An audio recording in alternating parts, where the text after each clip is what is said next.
யாரும் உங்க பின்னாடி வர போறது இல்ல.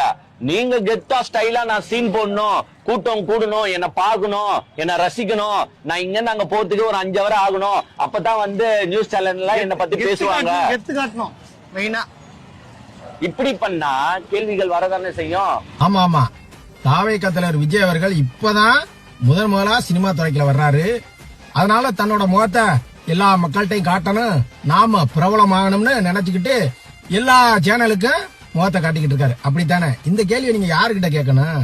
எல்லா யூடியூப் சேனல்கிட்டையும் தொலைக்காட்சிகள்கிட்ட போய் நீங்க கேள்வி கேட்கணும். எதுக்குப்பா அவர் முகத்தை காட்டிக்கிட்டு இருக்கீங்க 24 மணி நேரமும்? வீட்டுல கிளம்புறதுல இருந்து வந்து சேர்ற வரைக்கும் லைவ். எந்த தலைவருக்காவது இப்படி இருக்குமா? 2வது, திருச்சி ஏர்போர்ட்ல இருந்து மரக்கடைக்கு வர்றதுக்கு 5.5 மணி நேரம் ஆச்சு அப்படிங்கிறிய. எதனால?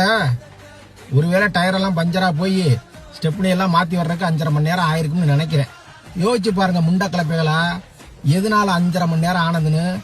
15 நிமிஷத்துல கடக்க வேண்டிய தூரத்தை 5.5 மணி நேரம் கடந்திருக்காங்கன்னா மக்கள் வெள்ளம். அந்த மக்கள் வெள்ளத்துல நீந்தி வர்றாரு.